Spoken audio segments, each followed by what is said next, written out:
the land of long white cloud, Aotearoa. Is New Zealand the most sinful country on earth? It's a bold question, but not for the reasons you might think. Beyond the postcard-perfect landscapes lies a nation defined by its wild spirit and relentless drive. The sins here aren't about breaking laws, they're about breaking limits, pushing boundaries, and living with raw, unfiltered passion. We're peeling back the postcard image to look at the real New Zealand in 2025. Here, ancient traditions collide with a hunger for the future. The sins are a lust for adventure, unshakable pride, and a gluttony for life's richest experiences. This isn't the New Zealand you see in travel brochures. Meet the farmer who battles the elements with stubborn love for his land, the artist who pours their soul onto a canvas, inspired by wild beauty. These stories define a nation, ordinary people, extraordinary passion. It's a devotion to a way of life fiercely protected and deeply felt. We're challenging every stereotype to uncover the raw, beating heart of this country. Join me as we discover if New Zealand is truly sinful, or just sinfully beautiful. In New Zealand, gluttony isn't about excess, it's a hunger for experience. Kiwis devour life, from the hangi feast to the wild ocean. The hangi isn't just a meal, it's a ritual, a celebration of community and tradition. Every bite is a taste of history and connection. This hunger goes beyond food, it's a craving for the wild. Divers at the Poor Knights Islands aren't just sightseeing, they're seeking to be part of the ocean's raw power. They speak of cold water and deep caves with reverence, returning again and again for that feeling of awe.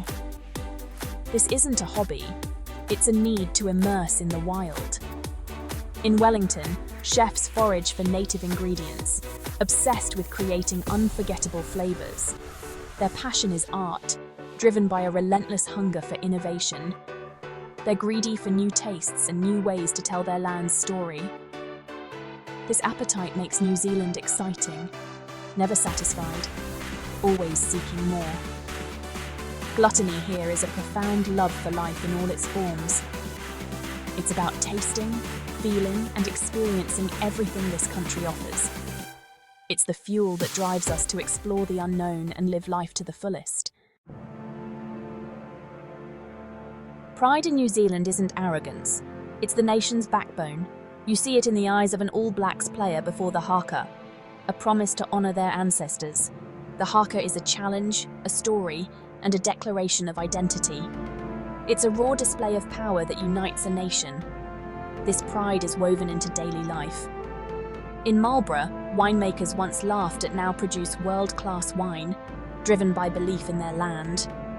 Their pride isn't in profit, but in proving the world wrong. After the Christchurch earthquakes, the city didn't just rebuild, it reimagined itself. Streets filled with art and community projects rose from the rubble. It was a citywide act of defiance. You can knock us down, but you'll never break our spirit. This pride inspires resilience and creativity. It's not about being better than others, but the best version of yourself. It's a connection to culture, land, and community. Pride is New Zealand's secret weapon, its invisible strength. Sloth in New Zealand isn't laziness, it's a conscious choice to slow down. The Kiwi pace of life values presence over productivity. New Zealanders master the art of being present, watching sunsets, savouring moments. Shops close early, not for lack of business, but because the tide is right for fishing. It's a choice, profit, or peace. They choose peace. Long coffee breaks turn into deep conversations. Weekends are for family and the beach. It's a commitment to well-being over wealth. Farmers and fishermen work with the seasons, not against them. There's acceptance that some things can't be rushed. Patience here is a discipline, not a weakness. It's a lesson in letting go and trusting the process. Is this a sin or a virtue? New Zealand reminds us that slowing down is a source of strength. This sloth is a secret to a happier, more balanced life. It's about savouring each moment and finding joy in the quiet spaces. In New Zealand, wrath comes from nature itself. Sitting on the Pacific Ring of Fire, volcanoes and earthquakes are part of life. Standing on White Island's crater, you feel nature's power, humbling and real. Weather shifts in an instant. Seas and mountains can turn deadly. Living here means respecting nature's fury. But the real story is the human response, resilience. When disaster strikes, Kiwis adapt and overcome. Communities band together, rescue teams brave any storm. This relationship with nature shapes the national character, teaching humility and courage. Wrath here isn't a failing, but a force that brings out the best in people. Envy. What happens when the world envies you? New Zealand seems to have it all: beauty, safety, and peace. But global envy brings pressure to be perfect, to protect paradise. Tourism booms, but the environment strains under the weight.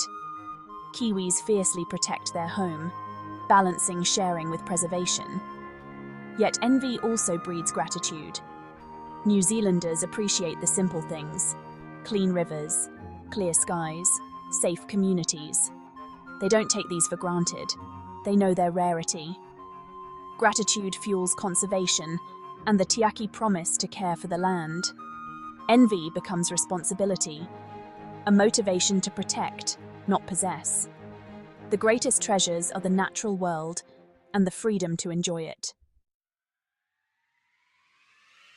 Lust in New Zealand is a lust for life. This is the country that invented bungee jumping, born from a desire to defy fear. That spirit lives on in every adventurer, every leap into the unknown. It's not just about adrenaline, it's a deep connection to the land.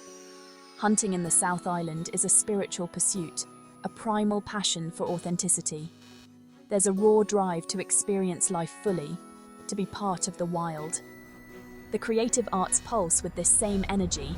Music, film, and art are fiercely original. There's a passion for storytelling, for sharing a unique perspective. Creative lust is about expressing identity and connecting deeply.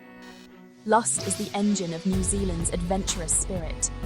It's a rejection of the mundane, an embrace of the extraordinary. Life here is lived with passion, courage, and hunger for experience. This lust for life is infectious, a call to truly live. Greed, the desire for more, threatens even paradise. New Zealand's beauty makes its land the most coveted commodity.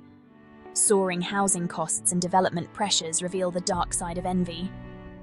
Greed battles conservation, luxury resorts or protected coastlines, dams or wild rivers.